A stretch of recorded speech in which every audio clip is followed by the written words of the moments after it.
जय श्री श्याम दोस्तों, श्याम गुरुकुल पॉइंट में आप सबका हार्दिक स्वागत है। दोस्तों, जैसा कि आपको पता है, 12th कॉमर्स में अब की बार ऑब्जेक्टिव क्वेश्चन भी पुटअप किए जाएंगे। इसलिए मैं आपके लिए हर चैप्टर से ऑब्जेक्टिव क्वेश्चन लेकर आऊँगा और आज मैं लेकर आया हूँ इंट्रोडक्शन ऑफ पार्टनरशिप के ऑब्जेक्टिव क्वेश्चन। तो आइए स्टार्ट करते हैं। पहला क्वेश्चन है, साझेदारों के चालू खाते खोले जाते हैं जब पूंजी खाते निम्न विधि से रखे गए हो: स्थिर पूंजी विधि, परिवर्तनशील पूंजी विधि, स्तंभाकार विधि, अपूर्ण लेखा विधि।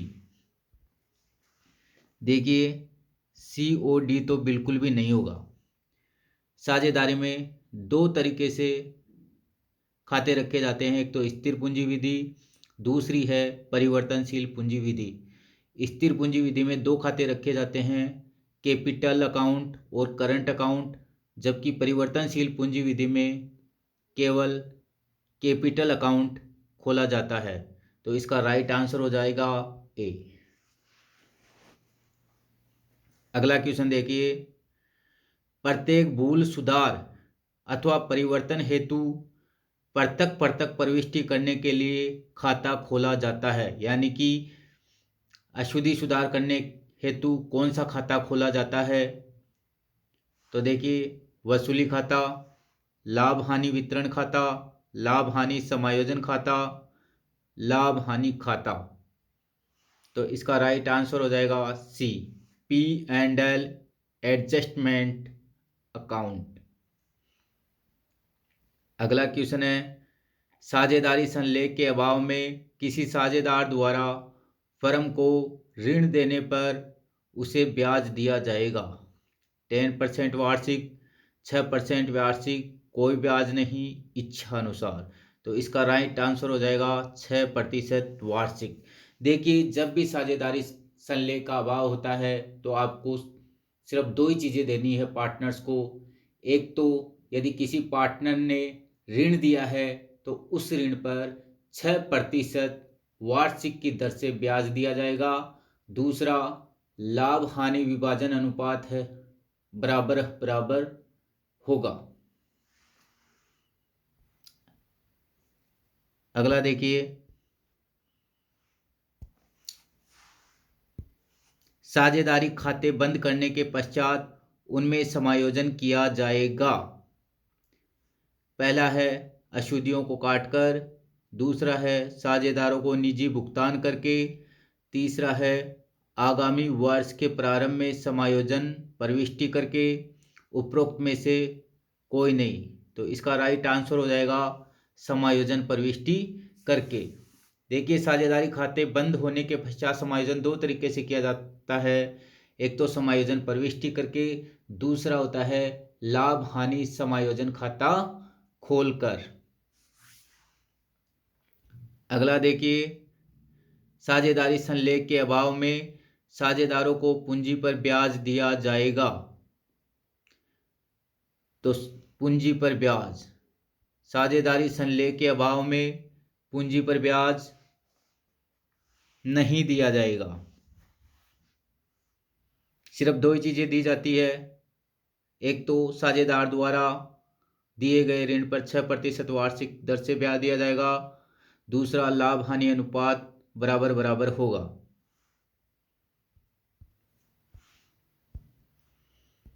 अगला देखिए, साझेदारी का वह प्रकार नहीं है।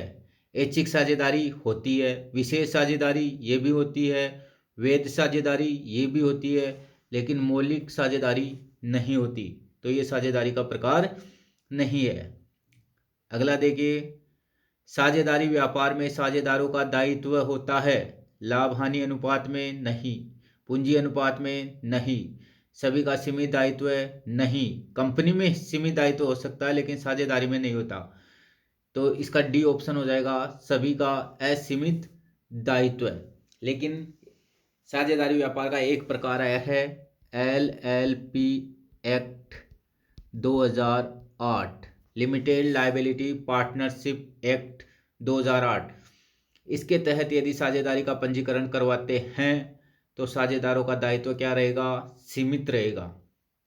लेकिन पार्टनरशिप एक्ट 1932 के तहत पार्टनरशिप का रजिस्ट्रेशन करवाते हो तो सभी का असीमित दायित्व रहेगा। अगला क्वेश्चन देखिए, साझेदारों के मध्य समझौता न होने की स्थिति में लाभ हानि विभाजन अनुपात क्या होगा? बराबर बराबर होगा। देखिए, साझेदार के मध्य समझौता नहीं है, यानी कि साझेदारी संलेख का अभाव है। तो साझेदारी संलेख का अभाव है तो लाभ हानि विभाजन अनुपात क्या होगा? बराबर बराबर होगा।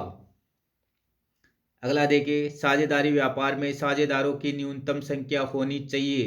तो न्यूनतम संख्या होती है 2 और अधिकतम संख्या कितनी होती है? 50।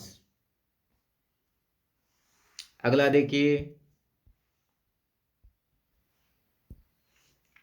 एक साझेदार फर्म से प्रत्येक माह के मध्य में, देखिए जब भी ये लिखा हुआ आ जाए कि प्रत्येक माह के मध्य में या वर्ष के दौरान, तब आपको 6 माह का ब्याज लगाना है। ब्याज की गणना के लिए अवधि होगी तो 6 माह। जब भी मध्य लिखा हुआ आएगा या वर्ष के दौरान लिखा हुआ आएगा तो आपको 6 माह का ब्याज लगाना है। अगला देखिए, साझेदारी में साझेदारों का दायित्व होता है। ए ऑप्शन है सभी दायित्व साझेदारों का सीमित दायित्व है। बी ऑप्शन है सभी साझेदारों का असीमित दायित्व है।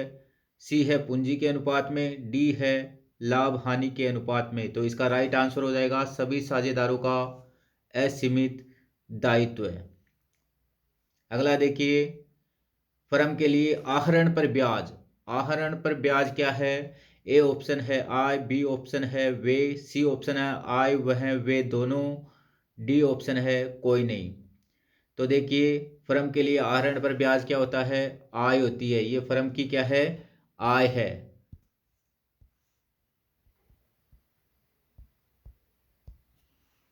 अगला देखिए, चालू खाते करंट अकाउंट का शेष होता है। देखिए, पूंजी खाते का शेष तो हमेशा क्या रहेगा? क्रेडिट होगा। लेकिन चालू खाते का शेष डेबिट भी हो सकता है और क्रेडिट भी हो सकता है। तो इसका राइट आंसर हो जाएगा सी, डेबिट या क्रेडिट शेष। अगला देखिए, साझेदारी संलेख के अभाव में 2 नियम लागू हो जाएंगे। एक तो लाभ हानि विभाजन अनुपात बराबर बराबर होगा और दिए गए ऋण पर 6% वार्षिक की दर से ब्याज दिया जाएगा। प्रबंध साझेदार द्वारा व्यापार के संचालन एवं प्रबंध में सक्रिय भाग लेने पर देय वेतन या पारिश्रमिक होगा। तो ना तो वेतन दिया जाएगा, ना कमीशन दिया जाएगा, ना बोनस दिया जाएगा, ना ही पूंजी पर ब्याज दिया जाएगा, ना ही आहरण पर ब्याज वसूल किया जाएगा।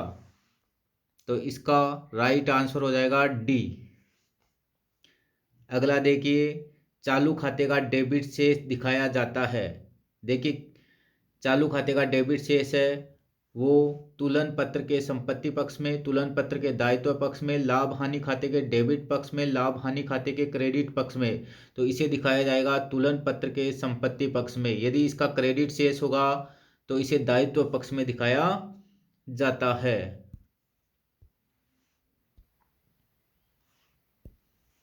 अगला देखिए, साझेदारों को दिए जाने वाले पूंजी पर ब्याज की गणना की जाती है। पूंजी पर ब्याज की गणना प्रारंभिक पूंजी पर, अंतिम पूंजी पर, औसत पूंजी पर, कोई नहीं। तो पूंजी पर ब्याज की गणना किस पर की जाती है? प्रारंभिक पूंजी पर की जाती है। अगला देखिए, राम ने साझेदारी फर्म से वर्ष 2021 के दौरान प्रत्येक माह की अंतिम तिथि को, यानी कि 5.5 माह का ब्याज लगाया जाएगा, को 500 रुपये का आहरण किया। कुल आहरण पर 12% वार्षिक दर से ब्याज देय होगा। देखिए, प्रत्येक माह 500 कर रहा है तो 12 महीने का कितना होगा? 500 इंटू 12 तो कितना हो जाएगा? 6000 इंटू 5.5 माह का बट्टे 12 इंटू 12/100। 12 से 12 गया, 2 जीरो से 2 जीरो गई और 300 30। तो इसका राइट आंसर हो जाएगा ए। जब भी प्रत्येक माह की अंतिम तिथि को आहरण किया जाता है तो 5.5 माह का ब्याज लगाया जाएगा, और प्रत्येक माह की प्रथम तिथि को यदि आहरण किया जाता है तो 6.5 माह का ब्याज लगाया जाएगा, और प्रत्येक माह के मध्य को आहरण किया जाता है तो 6 माह का ब्याज लगाया जाएगा। अब देखिए, रिक्त स्थानों की पूर्ति कीजिए। साझेदारों के मध्य मौखिक समझौता ... होता है। तो साझेदारों के मध्य मौखिक समझौता क्या होता है? वेद होता है। देखिए, ये समझौता होता है साझेदारी में, वो लिखित भी हो सकता है और मौखिक भी हो सकता है, लेकिन भविष्य के लड़ाई झगड़ों से बचने हेतु लिखित में समझौता करना सही रहता है। अगला देखिए, साझेदारी ...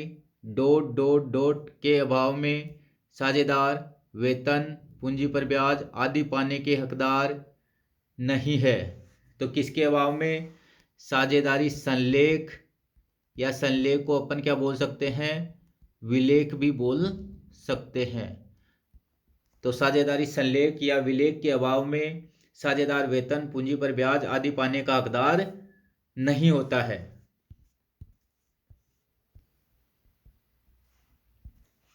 अगला देखिए, साझेदारी विलेख साझेदारों के मध्य ...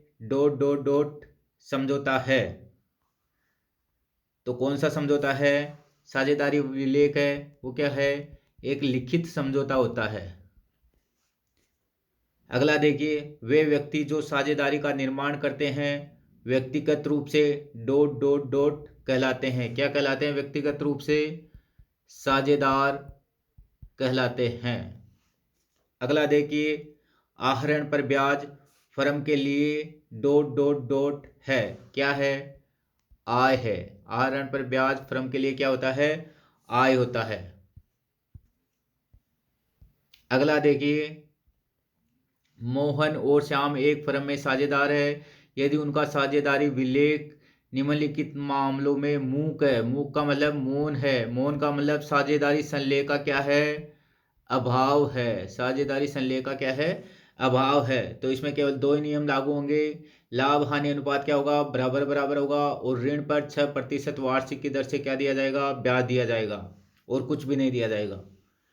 तो देखिए, तो आप बताइए क्या उनके दावे वेद हैं? तो आपको इनमें बताना है कि क्या वेद है और क्या अवेद है। तो पहला देखिए, मोहन एक सक्रिय साझेदार है, वह प्रतिवर्ष 10,000 रुपये का वेतन चाहता है। तो इसका दावा क्या है? अवैध है, उसको वेतन नहीं दिया जाएगा। दूसरा देखिए, श्याम ने फर्म को एक प्रबद्ध ऋण दिया है, वह प्रतिवर्ष 10% की दर से ब्याज का दावा करता है। देखिए, साझेदार द्वारा ऋण दिया जाता है तो उसे 6% वार्षिक की दर से ब्याज दिया जाता है। तो सेकंड ऑप्शन का भी क्या होगा? अवैध आएगा। इसमें भी क्या आ जाएगा? अवैध आ जाएगा। ये दावा भी क्या है? अवैध है। तीसरा देखिए, फर्म में पूंजी के रूप में मोहन ने 20,000 रुपये, श्याम ने 50,000 रुपये दिए हैं। मोहन बराबर लाभ चाहता है। तो देखिए, साझेदारी संलेख का अभाव होता है तो बराबर बराबर ही दिया जाता है। तो इसका दावा क्या है? वेद है। अगला देखिए, श्याम अपनी पूंजी पर 6% की दर से ब्याज प्राप्त करना चाहता है। पूंजी पर, ये ऋण पर होता तो ये क्या हो जाता? वेद हो जाता, लेकिन पूंजी पर ब्याज नहीं दिया जाएगा तो ये क्या है? अवैध है।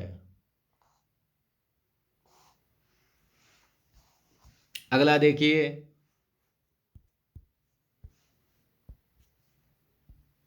आप बताइए कि निम्नलिखित कथन सही है या गलत। साझेदारों के बीच बिना किसी लिखित समझौते के एक वैध साझेदारी गठित की जा सकती है। देखिए, जो समझौता होता है वो मौखिक भी हो सकता है, लिखित भी हो सकता है। तो ये सही आंसर है। बिना लिखित समझौते के भी साझेदारी गठित की जा सकती है, क्योंकि साझेदारी मौखिक भी हो सकती है। अगला देखिए, प्रत्येक साझेदार व्यवसाय को प्रमुख रूप से चलाने के साथ साथ दूसरे साझेदार के लिए अभिकर्ता, अभिकर्ता का मतलब है एजेंट के रूप में भी कार्य करता है, एजेंट का भी काम करता है। ये भी एकदम सत्य है। तीसरा देखिए, एक फर्म में अधिकतम साझेदारों की संख्या 50 तक हो सकती है। ये भी एकदम सत्य है। मिनिमम 2 और अधिकतम कितना? 50। चौथा ऑप्शन, चौथा देखिए, साझेदारों के बीच विवाद के समाधान की प्रविधि साझेदारी विलेय का भाग नहीं हो सकती। विलेय का भाग नहीं हो सकती। समाधान, यदि विवाद हो जाए तो उसका समाधान किसके द्वारा किया जा सकता है? साझेदारी विलेय के द्वारा उसका समाधान किया जा सकता है। तो ये क्या है? असत्य है।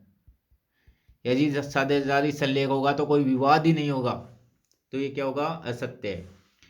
यदि विलेख मौन है, यदि साझेदारी संलेख का क्या है? अभाव है, तो साझेदार द्वारा आहरित राशि पर 6% की दर से देय होगा ब्याज। तो ये क्या है? असत्य है, क्योंकि साझेदारी संलेख के अभाव में आहरण पर ब्याज वसूल नहीं किया जाएगा। अगला देखिए, यदि विलेख ब्याज दर के बारे में मौन है तो फर्म में साझेदार के ऋण पर 12% की दर से ब्याज देय है। ये भी असत्य है, क्योंकि ब्याज कितना जाएगा? 6% प्रति वर्ष की दर से जाएगा। अगला देखिए, साझेदारी संलेख के अभाव में ऋण पर ब्याज की दर होगी। ऋण पर ब्याज कितना दिया जाता है? 6% वार्षिक। पहले ऑप्शन में 6% प्रति माह है, गलत है।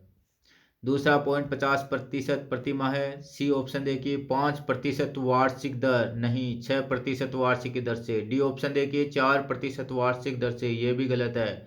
सही क्या हो जाएगा? बी हो जाएगा, 0.50% प्रति माह है। अब देखिए ये 6% क्या है? वार्षिक है, तो प्रति माह निकालना होगा, तो 6 में 12 का भाग लगाओगे तो क्या जाएगा? 0.50 प्रति माह हो जाएगा। अगला देखिए, साझेदारी संलेख के अभाव में लाभ हानि अनुपात क्या होगा? बराबर बराबर होगा। अगला देखिए, आहरण पर ब्याज की गणना 10% वार्षिक की दर से कीजिए। यदि उसने वर्ष के दौरान, देखिए जब वर्ष के दौरान आ जाए या वर्ष के मध्य में आ जाए तो 6 माह का ब्याज लगाया जाएगा। उसने 24,000 का आहरण किया गया, देखिए 24,000 इंटू 10/100 इंटू 6/12, 2 जीरो से 2 जीरो, 6 दूनी 12, 2400 में 2 का भाग लगाएंगे तो कितना आ जाएगा? 1200। ए ऑप्शन इसका राइट आंसर हो जाएगा। अगला देखिए, साझेदारी संलेख के अभाव में पूंजी पर ब्याज दिया जाएगा? नहीं दिया जाएगा। आहरण पर ब्याज चार्ज किया जाएगा? नहीं किया जाएगा। वेतन दिया जाएगा? नहीं दिया जाएगा। लाभ में हिस्सा दिया जाएगा? हाँ, लाभ में हिस्सा दिया जाएगा। वो भी क्या दिया जाएगा? बराबर बराबर अनुपात में दिया जाएगा। एक साझेदारी में साझेदारों की अधिकतम संख्या होती है, कितनी होती है? 50। साझेदारी संलेख के अभाव में साझेदार पाने का हकदार नहीं है, वेतन पाने का हकदार नहीं है, पूंजी पर ब्याज भी पाने का हकदार नहीं है, फीस व कमीशन पाने का हकदार नहीं है, उपयुक्त सभी। तो इसका राइट आंसर हो जाएगा डी। अगला देखिए, साझेदारों के पूंजी खातों का शेष कम होगा, पूंजी पर ब्याज से नहीं, पूंजी खाते का शेष बढ़ेगा। आहरण पर ब्याज से, हाँ, आहरण पर ब्याज से क्या होगा? शेष कम होगा। तो बी ऑप्शन इसका राइट आंसर हो जाएगा। वेतन से भी क्या होगा? पूंजी खाते का शेष बढ़ेगा। साझेदारों के ऋण पर ब्याज से ये लोन अकाउंट में जाएगा, और ए भी गलत है, तो बी इसका राइट आंसर हो जाएगा। आहरण पर ब्याज से पूंजी खातों का शेष क्या होता है? कम होता है। साझेदारी संलेख साझेदारों के मध्य क्या है? मौखिक, लिखित, गर्भित, कोई नहीं, तो लिखित समझौता होता है। साझेदारी संलेख क्या होता है? एक लिखित समझौता होता है। अगला देखिए, वे व्यक्ति जो साझेदारी का निर्माण करते हैं व्यक्तिगत रूप से, फर्म, साझेदार, एकाकी व्यापार, संयुक्त साझी, तो इसका राइट आंसर हो जाएगा बी, क्या कहलाते हैं? साझेदार। अगला देखिए, आहरण पर ब्याज फर्म के लिए है आय व्यय, वे दोनों, कोई नहीं, तो आहरण पर ब्याज फर्म के लिए क्या है? आय है। दोस्तों, आज का वीडियो कैसा लगा? यदि आज का वीडियो आपको अच्छा लगा तो इसे लाइक करें, कमेंट करें, शेयर करें और हाँ, सब्सक्राइब करना ना भूलें।